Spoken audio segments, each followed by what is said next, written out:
Olá, seja bem-vindo, seja bem-vinda, ou sejam todos muito bem-vindos aqui no nosso programa, no Consultório de Família. Que bom ter a sua companhia. Hoje nós queremos dedicar o programa aos pais, aos educadores, mas nós vamos falar sobre crianças, vamos falar sobre as fases da criança e a saúde mental. O que repercute na vida adulta quando nós faltamos no cuidado com as crianças. Ontem ou nesse período nós falamos muito a respeito das crianças, é o mês das crianças, dedicamos a elas presentes, dedicamos a elas guloseimas, dedicamos a elas algumas cocitas que nem tanto todas as vezes são tão necessárias assim.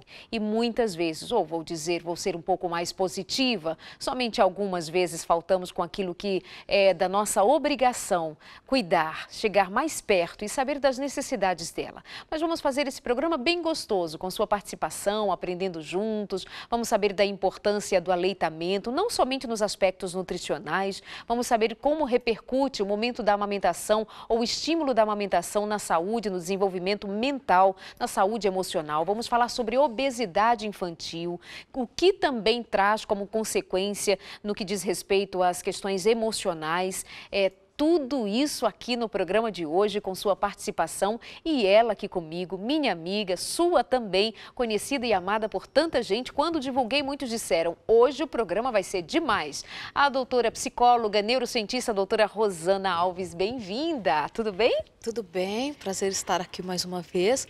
Principalmente para falar sobre criança, né? Estou num momento tão importante de ter a nossa primeira filha.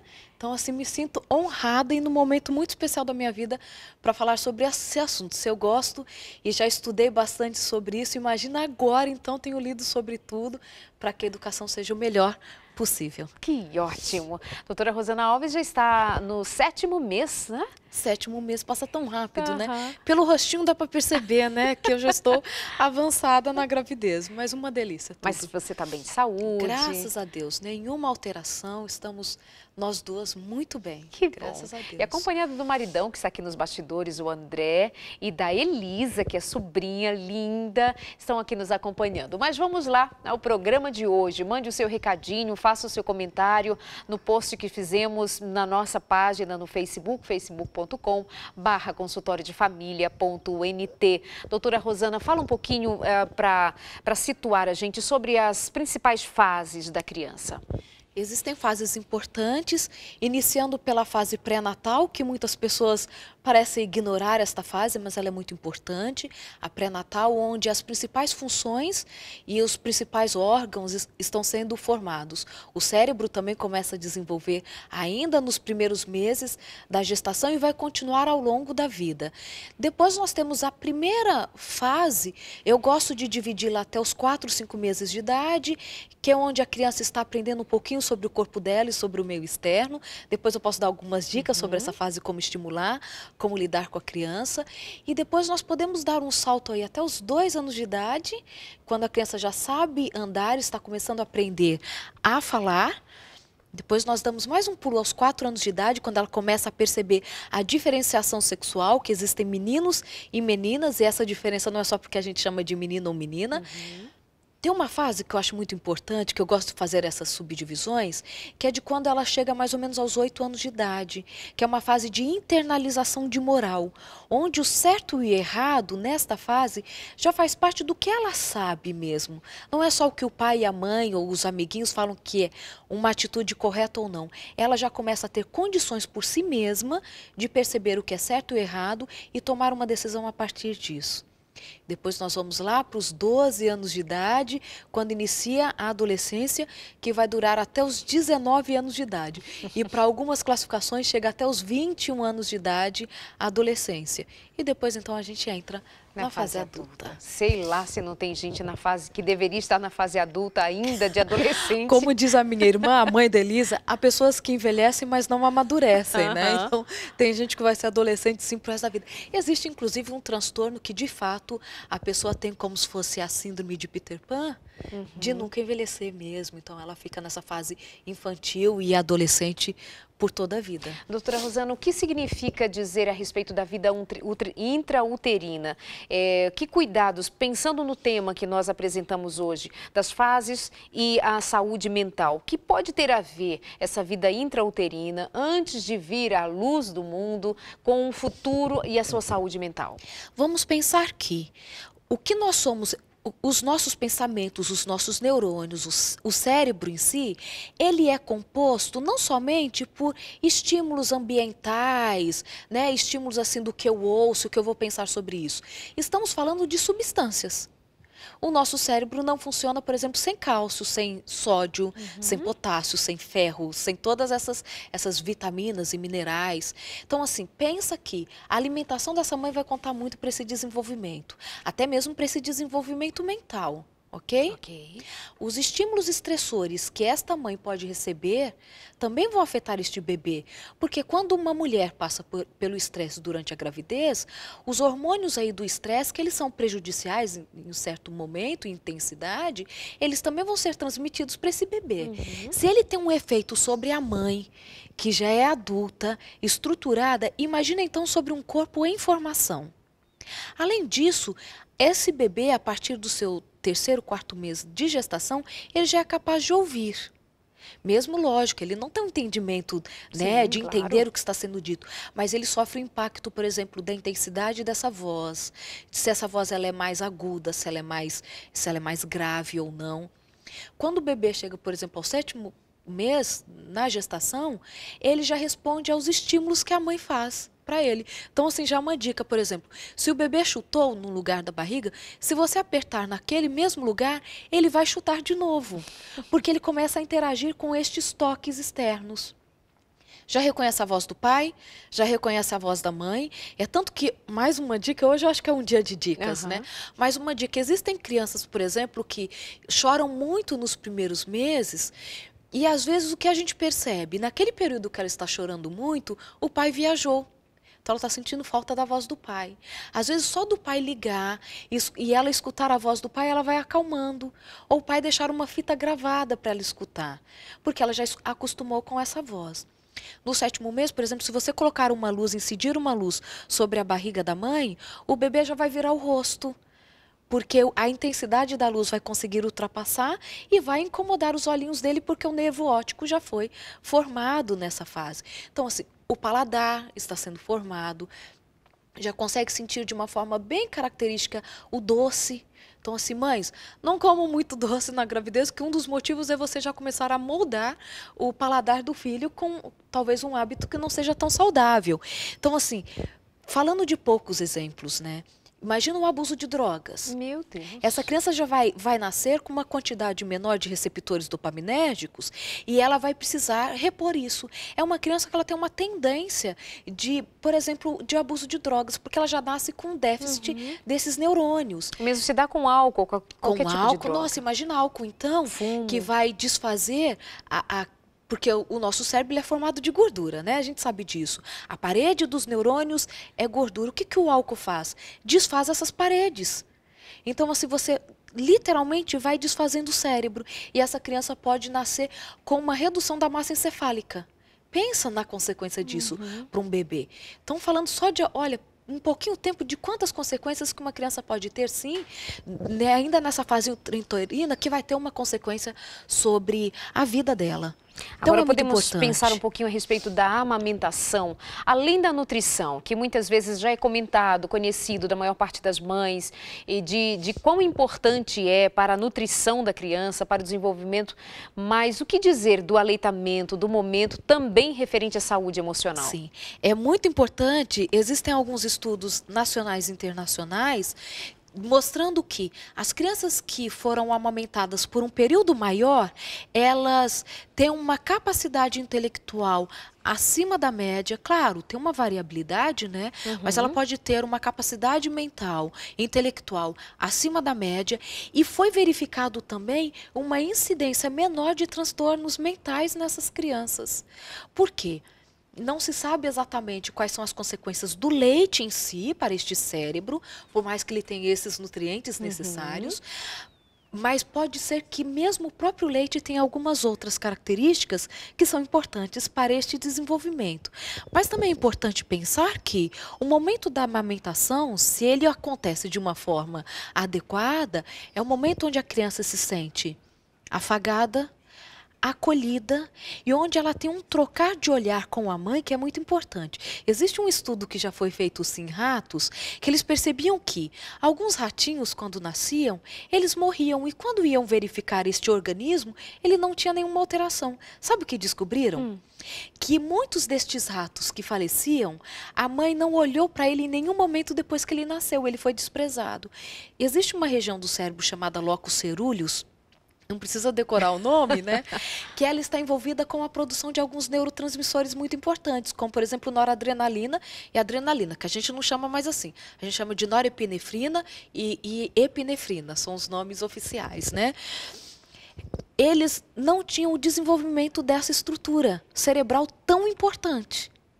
Somente a partir do momento que a mãe olha para este ratinho é que esta região do cérebro começa a desenvolver. Como assim, Rosana? Que explicação tem isso? Não é uma coisa maravilhosa? Sim. Maravilhosa. Extraordinária. Não é alguma coisa que eu entenda que um olhar, que um afeto transmitido pela percepção da mãe sobre o seu filho possa desenvolver uma área tão significativa. Tão significativa do cérebro.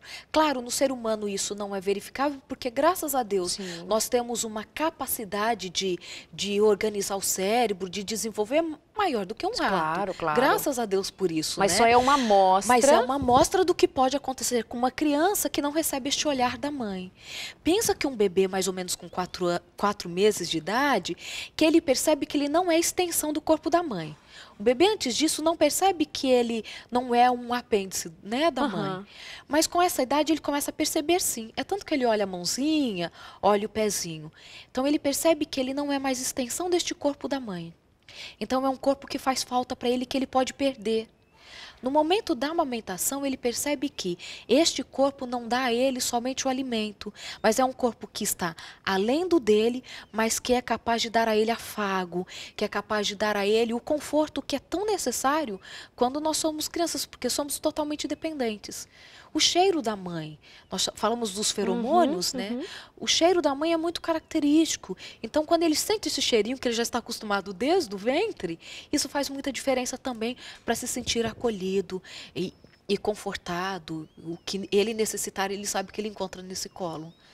Eu não sei se é fala de leigos ou crenças comuns que dizem que crianças amamentadas, por conta desse contato com a mãe, desse olhar, dessa troca de olhar, inclusive o torna uma criança mais segura, mais emocionalmente segura. Com certeza. Então é fato. Isso é fato. Ela sabe que ela tem aquele calor e aquele colo que ela pode contar sempre e que não é só para amamentar. Por isso que também é uma dica importante.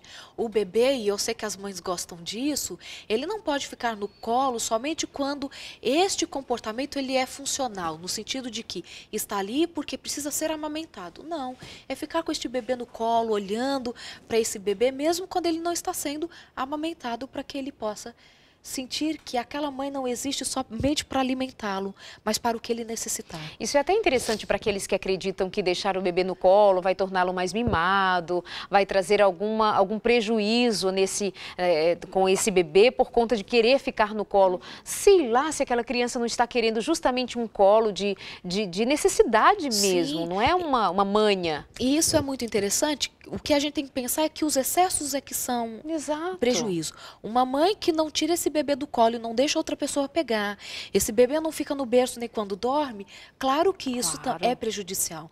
Mas esse contato com a mãe, ele é muito necessário para esse desenvolvimento. Então, assim, pega o seu filho no colo o quanto for necessário, porque o colo não pode ser só para amamentar. E a criança precisa aprender isso. Este colo é disponível para as minhas necessidades emocionais também.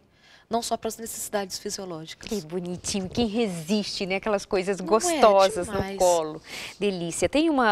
O Murilo está perguntando assim, as mudanças de comportamento na idade adulta pode ter alguma relação com estas fases? E ele cita, inclusive, especialmente a fase dos 8 anos, como você quis colocar ali, quando ele já tem noções da moral, do que é certo, do que é errado. O que dizer sobre as fases, a vida adulta e a saúde mental?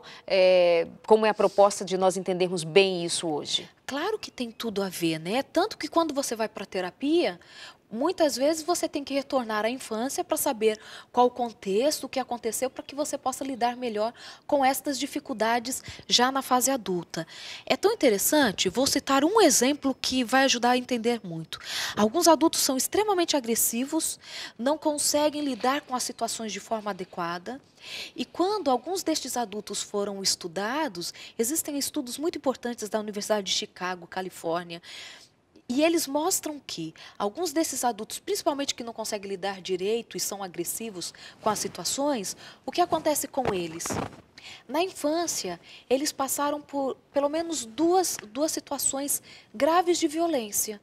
A violência, não só o abuso sexual, que muitas vezes pensamos nisso, mas a negligência, principalmente negligência nos meninos, que é deixar de oferecer para esta criança o cuidado necessário para que ela desenvolva bem, e vivenciar ou visualizar a violência contra a mãe, por exemplo. O que se percebeu é que estas pessoas que apresentavam este comportamento agressivo, muitos deles tinham passado por esta infância, visualizando ou vivenciando essa violência, e o que aconteceu é que muitos deles têm uma diminuição da região do sistema límbico em até 12%. E é uma diminuição de material mesmo, de neurônios. Pensa que é uma região que está envolvida com a minha emoção, com o meu controle de agressividade, e eu tenho uma perda de 12% em média dessa região. O que vai acontecer com esse cérebro? Vai ficar comprometido. E principalmente se esta violência, para os meninos principalmente, se ela aconteceu entre os 8 e 13 anos de idade. É a fase mais marcante. Nos meninos é a negligência e o vivenciar, o olhar a violência contra alguém que ele ama tanto. Nas meninas, mais evidente, quando é este também olhar a violência contra alguém que ele ama tanto e o abuso sexual. Nos meninos, a negligência é mais importante até do que o abuso sexual para ter essa consequência sobre o cérebro deles. Negligência de que maneira? Por exemplo, você deixar de fazer a higiene necessária dessa criança. Quantos dias sem tomar banho, tem piolho, a alimentação não é de forma adequada, vai dormir sujinha, ela precisa ir ao médico e não leva ela ao médico, com os dentinhos cariados na boca, porque ninguém escova os dentes da forma que deveria. Então, a negligência é deixar de oferecer o cuidado necessário para que o desenvolvimento seja saudável. E a negligência física mesmo. E lógico, acaba entrando também na negligência e na violência psicológica quando você não cuida deste corpo. Sabe que estou estudando uma pauta para trazer aqui o programa, um pediatra, e eles têm assim mais de 45 anos como pediatra, um estudioso, enfim. E ele dizia assim a respeito da negligência dos pais para com os filhos hoje, se reflete inclusive na quantidade de vezes que essas crianças vão ou deixam de ir ao médico. Nesses anos todos como médico, ele foi observando que agora os pais levam os filhos às 10 da noite, na emergência, porque durante o dia eles estão no trabalho, eles não têm tempo, então levam na última hora o filho doente. Falei, meu Deus, eu nunca tinha parado para pensar que essa percepção existe por parte dos profissionais de saúde, que demonstra uma certa negligência, né? É uma negligência, é o deixar para o segundo plano aquele ser que é tão importante, que precisa destes pais para cuidar deles. E a negligência, ela passa também, e este é o meu ponto de vista, quando eu não cuido da alimentação dessa criança. Quando dar na mão dessa criança um pacote de biscoito, como diz o carioca, né, ou de bolacha, como diz o paulista, eu dou esta refeição rápida na mão dele, um pacote de salgadinho, porque é mais prático do que fazer uma refeição balanceada. É tanto que a sociedade pediátrica, ela está muito preocupada com o aumento dos casos de epilepsia na infância, que estão se aumentando de uma forma pavorosa. E um desses motivos é esta alimentação de produtos industrializados, porque você tem uma quantidade de glutamato monossódico. E glutamato monossódico, todo mundo pode olhar atrás de qualquer embalagem de industrializado que vai estar lá o glutamato monossódico. É ele que realça o sabor do alimento, né? Se a gente pode chamar esses produtos de alimento. O glutamato, ele aumenta a estabilidade cerebral. Nós já temos glutamato suficiente no nosso cérebro, entendeu? E hoje, imagina essas crianças que comem todos os dias esses produtos industrializados. Você tem um aumento dessa estabilidade cerebral, levando com que essas crianças tenham, inclusive, mais ataque epilético. Uau! Então, assim, negligência para mim também é quando você não tem tempo de fazer uma refeição adequada para o seu filho. Quando deixá-lo comer o que ele quiser na escola, sem ter um controle sobre isso, sem chegar em casa e ensinar que a gente come verdura, legumes, porque isso a gente ensina, né? Então, isso para mim também é negligência, porque vai ter um impacto sobre essa criança, sem contar as alergias, tudo que pode desenvolver. E que vai ter um impacto emocional sobre essa criança também. Bom, esse é o seu consultório de família hoje com a presença da psicóloga e neurocientista a doutora Rosana Alves, que não tem vindo com tanta frequência porque deixou-nos e anda além mar, mas dando uma volta aqui no Brasil, vem aqui com a gente conversar sobre tema tão importante, tão necessário.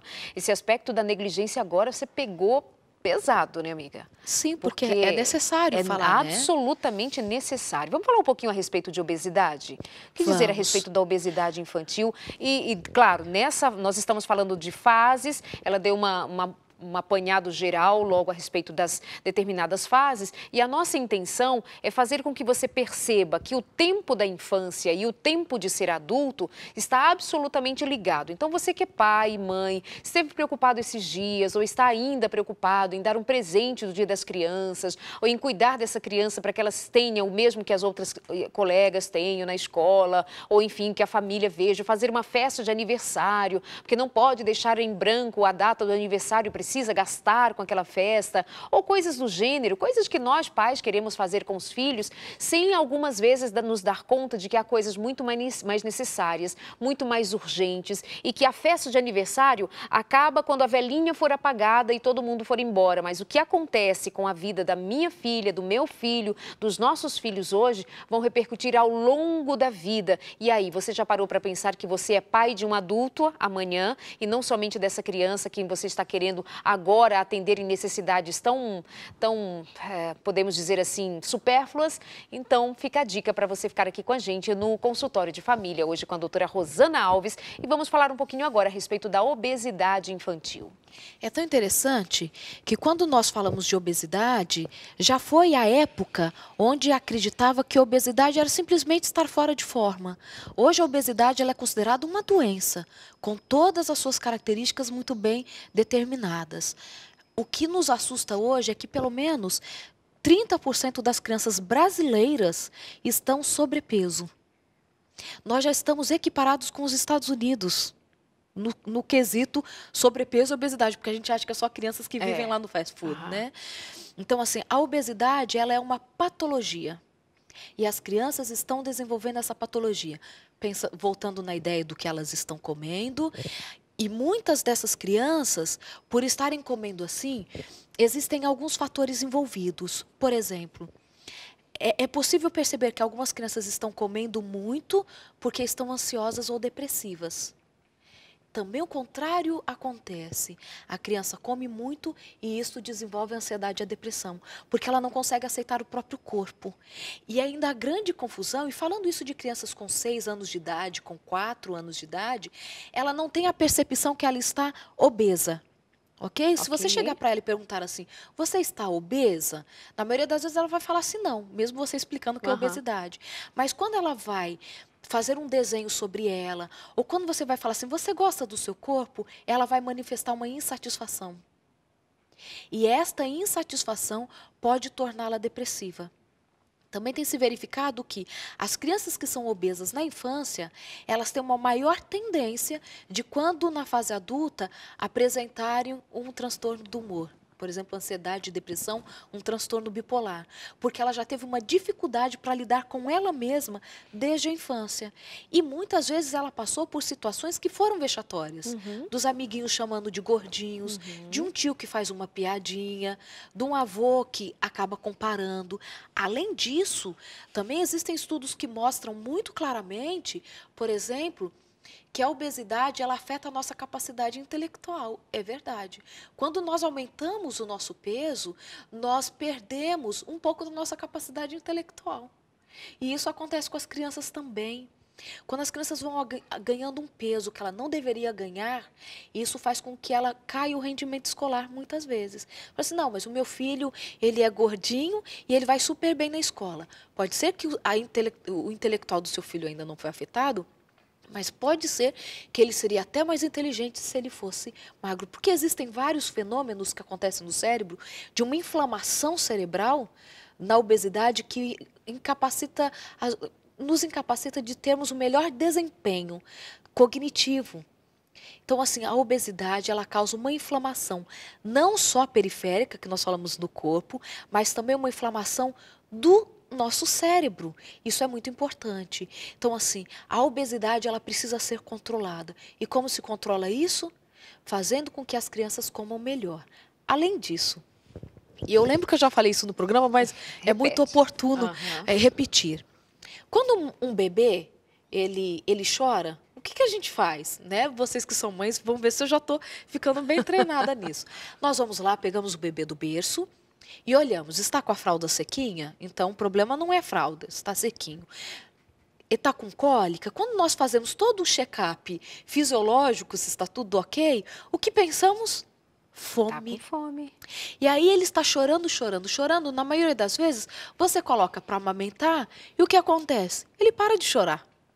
Aí você diz, era fome. Era fome. Esse menino está precisando comer mais. Eu preciso dar mais comida para ele. Só que muitas vezes a criança não estava com fome. Ela só queria ficar no colo. Só que quando você amamenta, além dela estar no colo, que era o que ela queria, o alimentar também ele é prazeroso. Claro, é ou não é? Claro. Comer traz prazer.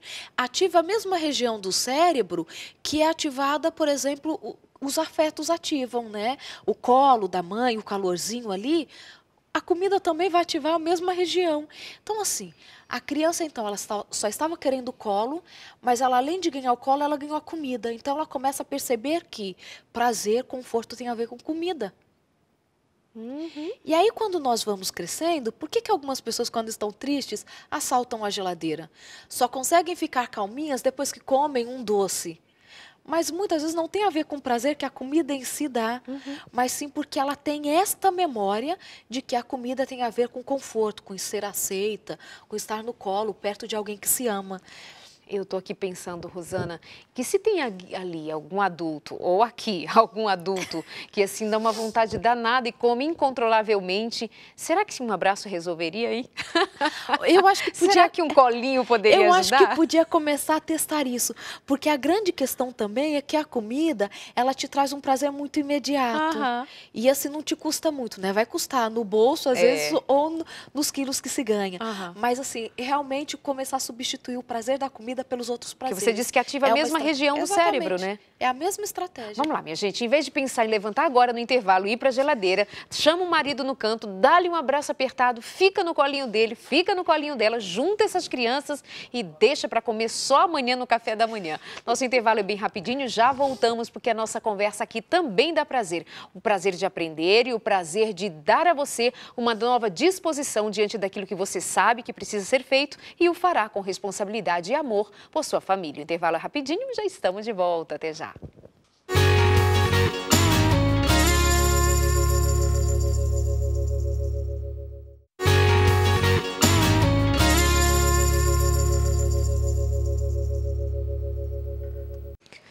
Tem tanta gente para mandar abraço que eu acho que não vai dar, mas vamos tentando aqui. Primeiro, um abraço muito gostoso em todos os amigos, a quem já dei em muitos pessoalmente, mas é que as pessoas gostam de ouvir, né? Que estivemos fazendo neste final de semana em Maceió, na Igreja Adventista do bairro Jatiuca, um encontro muito especial, sexta, sábado, domingo, uma delícia ficar com vocês. Muito obrigada pelo carinho, pelos presentinhos, pelos beijinhos, pela emoção de estar com vocês, cidade que eu amo tanto, já morei aí, enfim. Beijo, muito, muito bom estar com vocês. Um abraço para o pastor Janderson, para a Jamile, para o João Gabriel, que disse que estaria acordado para me ouvir falar. Um beijo para você, João Gabriel, e para o Davi, que é um bebê lindo, que está mamando muito, mandando ver. Beijo, família pastoral linda, um abraço para Silvana também, e o seu marido que esteve à frente da programação também. Um beijo a todos, a toda a equipe, todos muito, muito, muito obrigada, lindos. Um beijo para a Zenilda, para a Zaira Ramos, para a Zélia Ramos, irmãs de Osório, um beijo para vocês também, obrigada. Parabéns para você nessa data querida, quer dizer, na data de ontem, Eunice Faria, que fez aniversário aqui em São Paulo, um beijo, querida, Deus te abençoe ricamente. Um abraço para a Vanilda Barretos, lá em Brotas, um abraço para a Zélia, obrigada pelo presente. Por aí afora a gente vai ganhando presentinhos, lembrancinhas. Verdade. E muitos de vocês eu não consigo trazer aqui o nome, de dar um abraço, nem agradecê-los lá no momento, mas as pessoas são muito carinhosas, não é, Rô? Você viaja muito, você sente isso também, né? Com certeza. Então, muito obrigada, você que dá aquele presentinho com tanto carinho, o paninho de prato, feito à mão, a pintura, o carinho, uma caixinha, um bilhetinho que seja. Nós voltamos para casa muito abastecidos de afeto. Muito obrigada, viu? Vocês são lindos. Uma senhorinha de 83 anos, a sua filha é a dona Raimunda Rezende, um beijo. Ela tem 83 anos, da igreja de Petrópolis. Um abraço, linda. Muito obrigada pela audiência. Tá, então, como tem aqui muita gente, vou deixando um pouquinho para depois, mas só um abraço para um grupo de senhorinhas que fazem um estudo bíblico. Elas estudam lá na Praia do Cassino, na cidade de Rio Grande, no Rio Grande do Sul. A Jane, a Idalina, a Eva, a Milene, Elaine, Naura, Maria e Neuza. Beijo, lindas, também. Vamos continuando aqui a nossa conversa com a doutora Rosana Alves. Estamos falando sobre as fases na infância e a repercussão do atropelar em algumas dessas fases ou de alguns acontecimentos que não deveriam ter ocorrido nestas fases, mas que vêm a prejudicar a fase adulta. Nós estamos falando sobre o tema. Falamos um pouquinho sobre obesidade infantil, que foi a última fala da doutora Rosana Alves. Falamos um pouquinho também a respeito da alimentação, do momento da amamentação. E tem aqui uma perguntinha, doutora Rosana, a respeito de... o que acontece com aquelas crianças? Porque aí as mães que não conseguiram amamentar por situações diversas, não é? Uma mãe não deixa de amamentar porque diz assim, pelo menos não é o natural que diga, não quero amamentar e não vou amamentar. Não, sempre tem uma causa. Mas aí algumas delas ficaram ali assustadas. Doutora Rosana, dá leite agora, o que eu faço? É muito importante que você saiba que nós somos seres complexos e somos também afetados por vários fatores, ok? Então, assim, simplesmente não ter amamentado o seu filho, isso não vai fazer com que ele tenha, com certeza, uma dificuldade, um transtorno quando ele for adulto. O ambiente onde esta criança cresce, o afeto que ele recebe das pessoas, o que ele alimenta, quanto ele dorme, como ele é educado, tudo isso vai fazer parte. Nós somos seres muito complexos. Então, quando falta um destes ingredientes, isso não significa que está comprometido para sempre. Então, assim, pode ser que você não amamentou o seu filho porque não teve essa possibilidade, mas o cercou de carinho, do cuidado, não negligenciou, né, na forma de cuidar deste corpo, de colocar para dormir, de dar o banho na hora certa. Ele cresceu num ambiente saudável, então está tudo ok. O ruim é quando falta a amamentação, porque a mãe está preocupada com o próprio corpo, com a estética, ou porque está trabalhando demais e não fica com este bebê. Então, o contexto, por que aconteceu ou não esta amamentação é muito importante. Porque a gente sabe também que tem muitas mães que amamentam estes filhos e podem amamentar até os 7 anos de idade, porque existem, né? Isso também será um problema. Por que este amamentar também prolongou tanto? Interessante que até o contexto a criança percebe. Claro que sim. Ela capta que tem algo nesse ambiente externo que a prejudica. Então, tem algo além do que simplesmente não ter amamentado. Exatamente. O leite em si, não ter sugado, né? Exatamente. Claro que faz uma determinada falta, mas não é o contexto todo. Isso me deixa assim apavorada. Sim. No que diz respeito a, meu Deus, precisamos ter mais cuidado quando nós decidimos ter um filho ou quando temos um filho e o que significa cuidar de uma vida e em pensar em todos os sentidos. Sabe o que eu acho muito importante nisso tudo?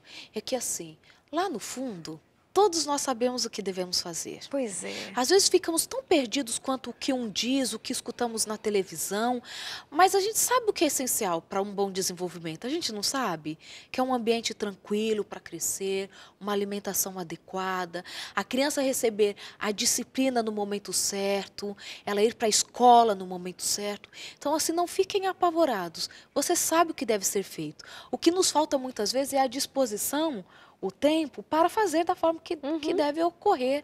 Mas a gente sabe. Então, assim, não precisa ter muito desespero.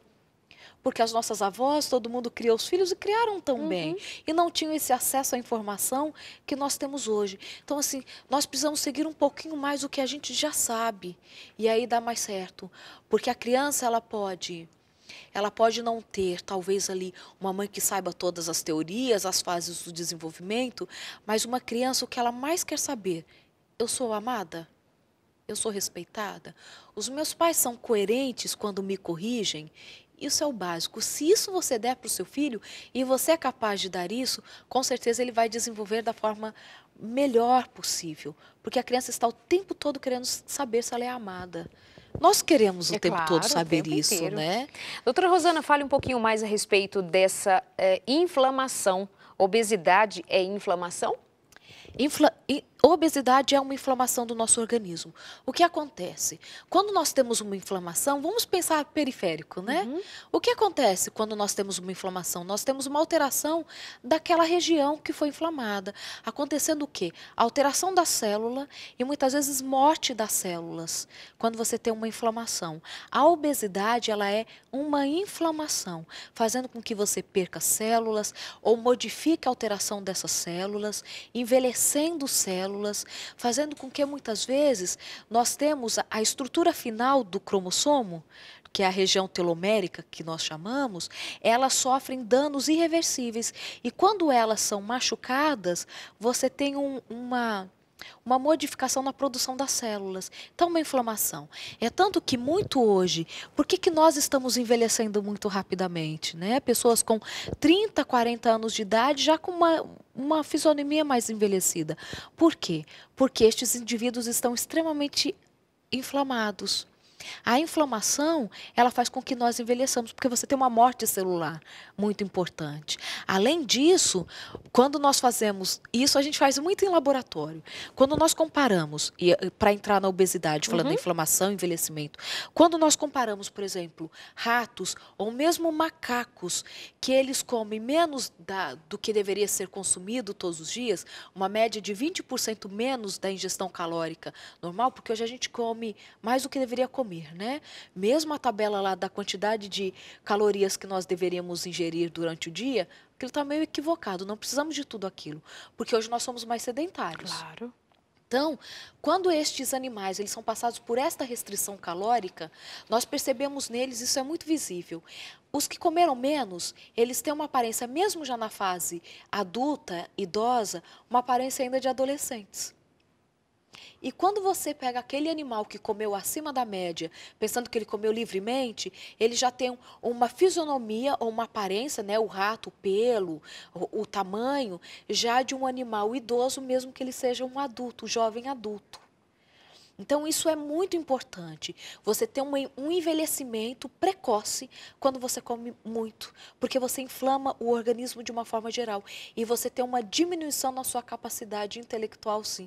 Isso também a gente comprova, fazendo testes com humanos já no caso, antes de ganharem peso e depois que perdem peso, e a gente compara que durante a obesidade você tem um déficit cognitivo, intelectual importante. Gente, pensar que há algum tempo, e ainda há resquícios disso, de que assim, bebê saudável é bebê gordinho, né? que tem Sofri dobrinhas. muito na infância Você por conta sofreu, disso, né, amiga? que eu não era gordinha. Ô, tadinha, não vai ter nem cérebro essa de tão magra. Essa não vai vingar. Não. Tem gente que até hoje fala assim, ô, coitadinha, ela é tão magrinha. Será que ela consegue raciocinar direito? O pessoal ali de casa não tem muita ideia, Rosana. Não. Qual é a tua altura? 1,58 m. A altura é mais fácil falar do que o peso, né? O peso. Porque assim, a gravidez foi bom porque eu cheguei nos 50 quilos, já que eu engordei mais de 10 quilos. Grávida, você está com 50. Feliz da vida. Porque eu ganhei muito peso, muito peso. E isso que na televisão, muitas vezes, o pessoal ali de casa não percebe. É muito comum, você sabe disso. Eu sei. Que quando a gente chega por aí afora, o pessoal diz assim, Darleide, mas você só é isso? Porque na televisão eu fico maior. E quando Exatamente. eu chego, sou fininha, magrelinha, pequenininha, Sim. né? Imagina eu. Imagina você com 40 quilos, o peso normal. Normal. Grávida, é 50 quilos. 50, feliz da vida. O marido nem acredita que casou agora com uma mulher com peso normal, né? Porque não era. Ou seja, mas enfim, essa tradição de que bebê gordinho é bebê saudável ainda está no imaginário social. É tanto que hoje verifica-se que as pessoas que comem menos, elas vivem mais. Então, assim, nós não precisamos mais do que 2 refeições diárias. Não precisamos. Isso é científico. Então, assim, as pessoas que comem menos vivem mais. E com mais Minha qualidade de gente, vida. vamos lançar essa campanha, come menos, vive mais e gasta menos Exatamente. também. Olha que privilégio. Que privilégio. Vamos lá, vamos falar um pouquinho a respeito de saúde emocional das crianças, depressão infantil, bipolaridade. Tem criança com bipolaridade? Tem. Não é um diagnóstico simples de se fazer. Imagino. Porque se confunde com outras patologias, mas existem crianças bipolares, depressivas, maníaco-depressivas, ansiosas, esquizofrênicas, tem tudo na infância. Mas como ainda elas estão numa fase de desenvolvimento e vão alterando mesmo humor, comportamentos ao longo dessas fases, fica mais difícil de fazer diagnóstico. Foi muito importante você falar sobre isso, Darleide, por quê? Hoje, pelas estimativas, acredita-se que no Brasil 20% das crianças tenham depressão. Uau. Olha que número expressivo, Altíssimo. altíssimo. E quero depois falar um pouquinho sobre isso. Só que, no último levantamento das doenças mentais, e doença mental, quando a gente fala de doença mental, nós não estamos falando de um rebaixamento intelectual, de uma criança toda comprometida, mas alguém que tem alguma alteração no seu funcionamento mental que faz com que ela apresente um transtorno, uma alteração de humor, algo assim, ok? E hoje, em média, somente 2% das crianças é que são hiperativas. Aí, quando a gente olha para a sociedade, dá a impressão de que pelo menos 30%, 50% das crianças são hiperativas. Não. O que acontece com a história da hiperatividade? Já falando de vários transtornos. Tem muita criança que é depressiva e as pessoas estão achando que elas são hiperativas. Porque a depressão na criança, ela apresenta algumas características um pouco diferentes da do adulto. Apesar da criança apresentar um humor deprimido, a vontade de chorar, de ficar sozinha, também a criança pode apresentar, por exemplo, hiperatividade. Uma criança que não consegue ficar quieta na escola, agressiva, não respeita a professora, não consegue se concentrar na matéria, ela vai mal na escola, o rendimento escolar diminui muito. Mas a criança pode estar com depressão e está sendo diagnosticada como hiperativa. Porque parece que quando fala assim, essa criança é hiperativa, tira um peso das costas, né? Meu filho foi diagnosticado, essa criança foi diagnosticada. Está medicada, acabou, resolveu. Medicada, resolveu. Não, ela pode estar com uma depressão, pai e mãe. E pode não ser hiperatividade. Então, assim, existem muito mais crianças, olha, de 2% de hiperativas, e pensando que pelo menos 20% das crianças no Brasil hoje têm depressão, então nós temos mais crianças com depressão do que hiperativas. Agora, Rosana, é muito comum os pais, por exemplo, ao terminar um programa ou agora durante o programa, muitos pais aqui estão fazendo algumas queixas e eles dizem assim, da dificuldade que tem em encontrar um profissional que faça atendimento em crianças para fechar um diagnóstico seguro, psiquiatras ou psicólogos. De fato, é alguma coisa que o diagnóstico é difícil de ser feito, mas é preciso ir atrás, em busca disso, e não se satisfazer, quem sabe, já com o primeiro diagnóstico. Sim. É muito importante porque fazer um diagnóstico de depressão, hiperatividade, qualquer transtorno na infância, ele é muito difícil, mesmo para um bom profissional. Mesmo assim. Então, algumas dicas já para a escola, para os pais, para todo mundo. Quando vocês vão levar uma criança para verificar se ela está com uma dificuldade de fato, que precisa de uma intervenção terapêutica, não tenham pressa no diagnóstico, por favor. Muitos chegam ao consultório e querem que depois de 50 minutos de uma consulta já saiam dali com um diagnóstico. Não é possível. Não é possível a psicopedagoga na escola olhar para a criança e já falar assim, é hiperativa. Não tem como. É muito complexo. Então tenham paciência na hora de levar para um profissional. Não pensem assim, esse psicólogo não é bom porque já levei 3 vezes e ele ainda não fechou o diagnóstico. Porque esta pressa pode errar no diagnóstico e isso tem consequências. Então, assim, não tenham pressa. É complexo. Nem sempre vai se diagnosticar um transtorno. Então, eu volto a dizer, cerquem estas crianças com os cuidados que são necessários. Porque muito da terapia que é necessária para que se volte ao que era antes ou entre na normalidade, ele é feito dentro de casa. É tanto que as intervenções, hoje também é um erro, né, da maioria das pessoas, ou não um entendimento disso. A criança é quem faz a terapia, porque ela que está apresentando um transtorno, não. A primeira estratégia é com a família, porque esta criança ela é resultado de um contexto familiar. Primeiramente do contexto familiar, do que escolar, do que qualquer outro contexto. Então, a terapia não é só para a criança, é para a família. Se esta família não tem condições de fazer um acompanhamento, então comecem a mudar a dinâmica familiar. Muitas coisas a gente pode mudar sim dentro de casa. Por exemplo, criança precisa de rotina. Criança precisa ir dormir cedo. Criança não vai dormir junto com os pais. A hora que apaga a última luz, que a criança vai para a cama. Criança tem que ter hora para dormir e hora para acordar, hora para fazer as refeições. Quando você não tem essa rotina, você já pode desencadear várias dificuldades nessas crianças. Então, se você não tem condições de procurar um terapeuta, ou se na sua cidade não tem, porque é difícil mesmo encontrar alguém, comece a olhar o que você pode mudar dentro de casa. Porque isso vai fazer uma diferença tremenda para que essa criança se recupere. Então, assim, muda dentro de casa as coisas e muda a forma de tratar essa criança. O que tem acontecido muito também, até para o surgimento destes transtornos como ansiedade e depressão, é que a criança ela não sabe exatamente como ela deve se comportar. Porque a cobrança dos pais, ou esta educação que ela recebe, flutua conforme o humor dos pais. Então, hoje, vou dar um exemplo. Hoje a criança quebrou um copo e a mãe foi lá e falou assim, não, tudo bem, isso acontece. No outro dia, ou passou um mês, ela quebrou outro copo. Aí, naquele dia, ela leva uma surra, ela é colocada de castigo e a criança fala assim, o que teve de errado desta vez? Porque o copo, quebrei também o copo. Aí ela percebe que o comportamento dos pais varia conforme o humor dos próprios pais. E isso as torna inseguras. Outro fator que também torna os filhos muito inseguros, a questão financeira. Pais que não se controlam financeiramente, que vivem endividados, fazem com que estas crianças, elas cresçam inseguras também e desenvolvam ansiedade e depressão. Ou aqueles pais, como a gente diz bem no senso comum, pão duros. Os pais que são muito pão duros e que tudo é muito controlado financeiramente, a criança só ganha uma roupa nova quando é do Dia das Crianças ou no Natal, elas têm uma tendência a desenvolver depressão. Porque este segurar demais o dinheiro passa pelo afeto. Então, assim, para o meu pai é mais importante o dinheiro na conta dele do que cuidar melhor de mim. Então, essas dinâmicas familiares, quando elas são alteradas positivamente, elas podem ter uma consequência de proteger estas crianças ou mesmo redimi-las de um quadro, de um transtorno mental que já tenha sido instalado.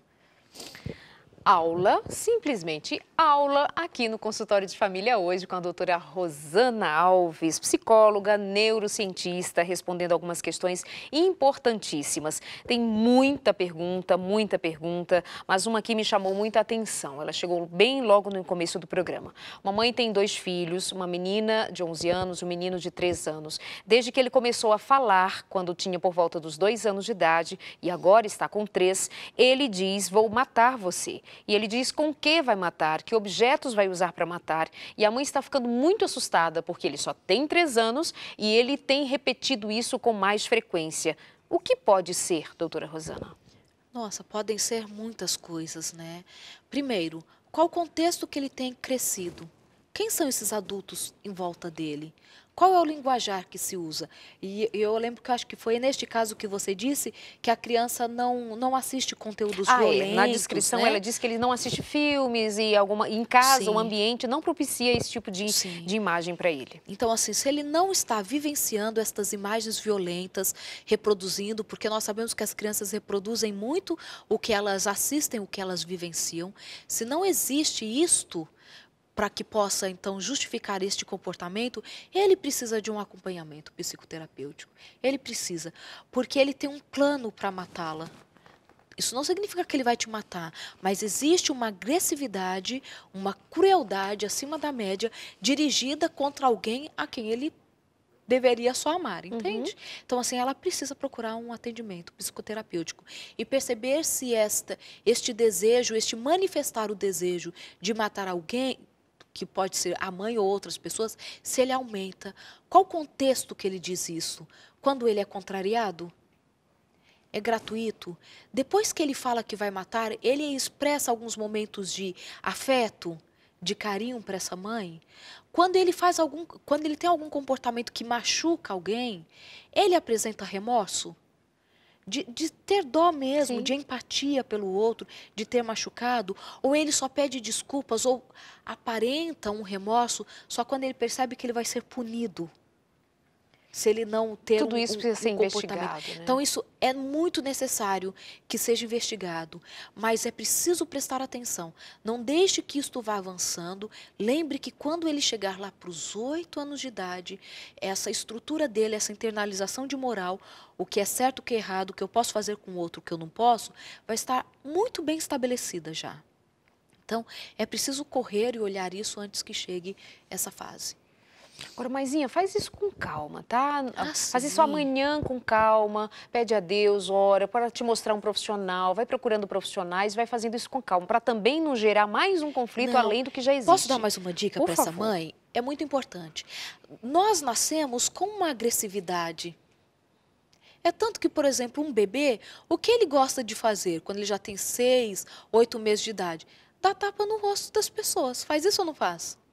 Uhum, sim. E aí você ensina a diferença entre uma agressão e um carinho. Então a criança foi lá e deu um tapinha no seu rosto. A forma que a gente faz com a criança que é o melhor, não é pegar e dar um tapinha na mão dela e mostrar assim, olha, viu, só dói, não pode me bater não.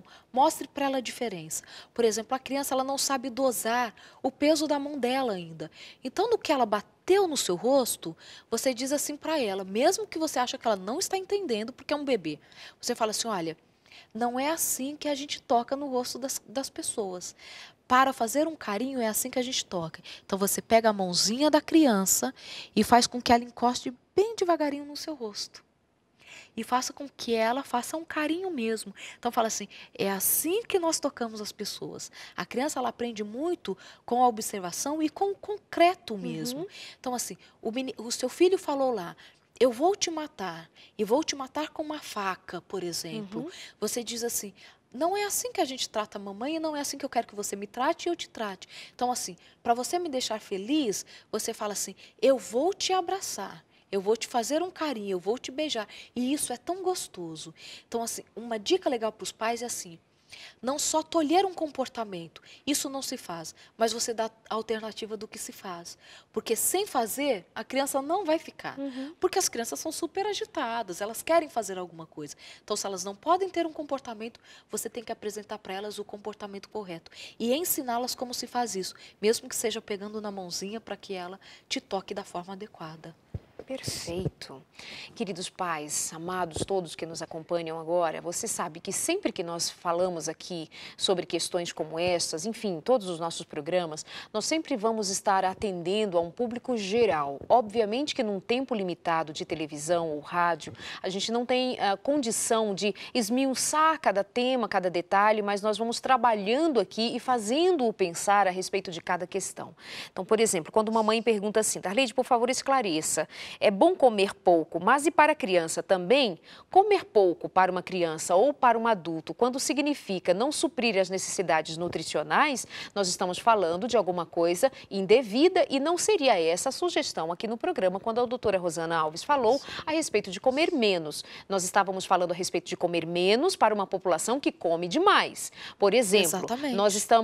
eu estava assistindo um programa a respeito de nutrição e crianças e foi provado naquele evento que os pais dão mais alimento às crianças do que elas comeriam naturalmente se colocássemos pouco. Elas ficariam satisfeitas com relação ao apetite satisfeito e também ficariam abastecidas nutricionalmente. Mas os pais têm prazer. Você quer mais filho? Você quer mais filho? Então, muitas vezes nós pais estamos acomodados com a quantidade e não em nos preocuparmos em saber se aquela primeira quantidade já era suficiente para a nutrição dos nossos filhos. Porque a alimentação do filho ele é um reflexo da alimentação dos próprios pais, Exato. né? Então, por isso que é importante. Se você tem dúvidas quanto à alimentação do seu filho está adequada ou não, procure um profissional para te orientar também. Veja se a sua criança está acima do peso. Se de repente ela tem um sono agitado e às vezes é um tipo de alimento que ela come. Então, a observação do filho ele é muito importante, porque o que é bom para um não é bom para o outro. Então, isso é importante. E, claro, a gente sempre está falando de uma forma generalizada, mas levando em conta que as crianças têm comido mais do que deviam comer. Claro. E, principalmente, alimentos que não são saudáveis. Porque os pais andam comendo demais. Com né? certeza. Amado, chegou o final do programa, né? Uma dosinha danada, e principalmente porque eu acho que a Rosana não volta aqui esse ano outra vez, não é uma dó. Mas enfim, Rosana, muito obrigada. Sim. Seu recadinho para quem está ali em casa. Meu recado primeiro é assim, né? O consultório de família precisa ser maior, o período, né? E quem concordar comigo aí Levanta a mão. levanta a mão em casa, porque é muito curto o tempo.